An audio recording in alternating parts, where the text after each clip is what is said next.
na nga dulumtanan sa Dios matang mapahitason, dila nga bakakon, dila nga nagsultig dili mao, dila nga nagalitok sa dili iya sa pulong sa Ginoo.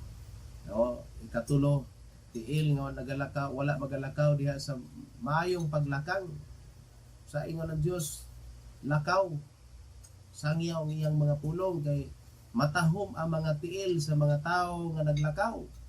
Ingon to nga akong igagaw nga pastor niya ana karon siya sa ambasador, Brother Samuel Villasencio, maayong pagpaminaw nimo, matod pa niya.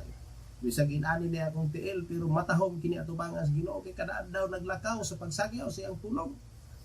Oh, mo na magigsunan bisan pa day kag imong tiil nindot pero kuha na nimo igamita aron sa paglakaw sa pulong sa Ginoo pagsangyaw, dili na siya makonsider nga matahom. Muna ngingon ng Dios, busa panglakaw kamo isangyaw nga akong pulong. Ug matod pa sa bersikulo 20 kapitulo 28 sa Mateo nga ana ako magauban kanila. Nanindot kay igsoon ko ang imong tiil gamito nimo sa paglakaw. Karon mga kaigsunan, mga gikan siguro diri sa ato studio naas mga kapinsa na 10 kilometro.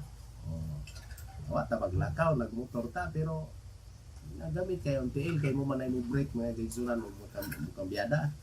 Pero part na sa atong paglakaw sa nakabahin. Kung naglakaw ta aron maka-broadcast ta ug ang Dios na bahala nga mohatag og mga panahon nga molambo kini ug unya kamo sa mapanalanginan nini atong mensahe nga ang kamot og tiil i-partner nato ni nga mao kini siya ang mga dagkong parte nga naa sa lawas gikan sa imong mata, dila og sa imong kamot og sa imong tiil nga matod pa sa Ginoo dulumtanan niya ang mga kamot nga din nagabuhat sa dautan. Nagaula sa dugo sa mga inosente. Mga tao nga wala mutabang pinaagi sila mga kamot. Ang kamot gi-design sa Ginoo gihimo para mutabang mo trabaho. Pero saya ang kamot mga kaigsunan gamiton sa pagpanglaparo, pagpanumbag, pagpandunggab, pagpamusil. Ayaw na gamita kay wala na gihimo sa Ginoo aron maghimong daotan imong kamot. Muna siya ang puhunan sa tao mga kaigsunan ang imong kamot. Muna nga kung ang tao kugihan ingon sa Dios iya yung panalanginan ug mosuwag daghan siyang makaon pero ang taong tapulan ay ang kamot nagsigil mato pa nagsigilag panghunaw sigilag pamapha di gustong mahugawan kay hadlok bitokon di mo hawid og yuta kay matod pa bitokon di mo hugas og plato kinahanglan ang kamot igsoon kugihan kay panalanginan sa Ginoo. Muna ang mensahe dako kay pagtulunan sa atong kinabuhi ang atong kamot gamiton nato na para sa mga buluhaton ang atong tiil sige hapon magpartner na silang duha dulumtanan kung dili nimo himuon ang mga maayong butang. Ikalima mga kaigsunan kasing-kasing og hunahuna naglaraw sa mga laraw nga dili maayo ang imong nahuna naghuna ka nga unya gabi nanay manok sa akong silingan ako nang kuhaon niya mga laraw nga dawtan nahuna dayon ka nga gusto ko magdato manulis ko. Gusto ko nga naay ko'y kwarta, maglutig na ka. So laraw nga dautan, gidumtan sa Dios mga kaigsunan. Na ginahanglan matod pa niya ang imo mga laraw ibutang sa mga laraw sa Dios. Asa man nato ibutang ato mga laraw una-una. Adto nato ibutang sa pagpaninguha sa mga butang langitnon. Kolosas kapitulo 3 bersikulo 2 kung kamo naa sa Ginoo ibutang ang inyong nahuna dito sa butang sa taas dili sa mga butang nga niya sa yuta. So ang atong nahuna hindi man po pwede nga dito maghuna-huna diri sa butang sa yuta sama sa atong mga panginahanglan sa matag adlaw pamahaw paniud to panghapon atong bisti atong mga balayranan atong mga estudyante pero dili nato ibutang nga diha ra kita perbe sa atong mga butang panginahanglan sa kalibutan. Ang mga butang ato sa itaas igsuon didto nato iplastar atong nahuna ang buti pasabot sa Ginoo ang atong hunahuna maplastar didto sa mga butang nga langitnon. Mga butang langitnon hinumdumi maghunahuna ka nga unsa ka ang paginahanglan sa simbahan amo na mga butang langitnon kumusta na ka si pastor no ang iyang sapatos buslot magpalit og kuan ka ng sapatos para siya. So muna nga butang langitnon na magigsuran na mga pastor diya nga tungod sa kalisod mananggot sa lupan niya ingon nga para baligya suka ya antod ang iyang sinina na tungog wala katuba-tuba ng pastor muna nga usahay mga kaigsunan kulang sa mga laraw, kulang sa mga pagpamalandong sa mga kaigsunan, kulang sa atong mga pagplano diha pinaagi sa atong mga hunahuna og laraw. Unya na siya mga kaigsunan, atong nahuna kinahanglan ibutang ato sa Ginoo og ang atong kasing-kasing, no, magpares gihapon na sila, magpartner na sila. Hunahuna og kasing-kasing mga kaigsunan, hinumdumi nga usahay mga kaigsunan ang atong kasing-kasing nabulag sa Ginoo, na nalayo sa Ginoo, atong nahuna nalayo sa Ginoo. No, ang hunahuna nato mo ni siya ang gihulagway sa balaang kasulatan nga lungag nga way katapusan, di masukod. Niya diha sa imong hunahuna mga kaigsunan, muna siya ay gidulaan sa atong kaaway. Diha igsuon malingla ang atong intelektual nga bahin sa atong pagsabot. Kidaghan sa mga tao nga dili sila maninguha nga makasabot sa insakto. Ang ila insakto, dili sila maminaw. Pag nila insakto na gina. Kay professor sila, kay sila pastor, di maminaw sa mga membro. Yang ilang mga membro ubos kay kahimtang di na lang paminahon. Mga kaigsunan usay ang atong nahuna inana. Matod pas balaang kasulatan laraw nato nga di maayo. Mga nahuna nga dili maayo igsuon ato nang kuhaon kay mahimo nang dulumtanan sa Ginoo. Muna nga hinumdumi, no, nga ang atong mga laraw sa atong nahuna, atong himuon nga para sa Ginoo. Nalaygon ang Dios mga kaigsunan. Muna siya, no, ang mga butang nga atong nakatunan, nga pipila ka mga butang nga gidumtan sa Dios. Niya pa mga kaigsunan, dalunggan nga nagpabungol-bungol. Matod pa sumala sa Proverbio, no, 28 versikulo 9, mga dalunggan nga nagpabungol-bungol. Na kinahanglan imong dalunggan, abtik gid ka maminaw sa pulong sa Ginoo, abtik ka maminaw kung unsa mga maayo. Muna nga kinahanglan nga mubasa kag Biblia. Katong Proverbio 28 versikulo 9, kamo lay basa diha kay murag pabor mo diha nga mubasa kay naa mo sa imong balay. Balay mo ni atong gibutangan dire. Tagaan ta mo trabaho nga aron nga makahimo po mo pag-ukab sa inyong Bible. Muna na lisod karon wala mo Bible di sa inyong balay.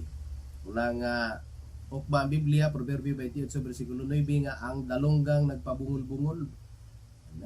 Lisod ra ba ginaigsuon kung mabungol na gidinoon kag tagaan ka sa Ginoo.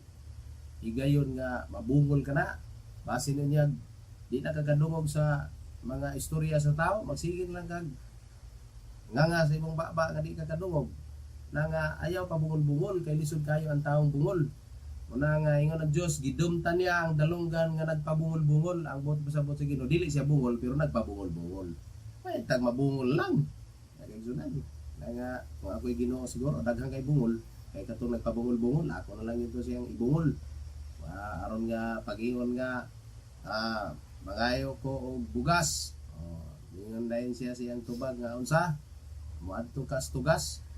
Muna nga bungol naman siya lasayop lang iya mga ginaistorya. Muna nga mga higala ang ato mga dalunggan ano na lang siya ay buluhaton. Maminaw ka sa unsay gitambag nga maayo, ay mo nang tumanon. Dili ka maminaw sa mga tambag nga daotan. May mga tambag nga daotan, imbis kay tambagan nga kana pananglitan mga higala na kay kaaway niya ang tambag ni mo patya na.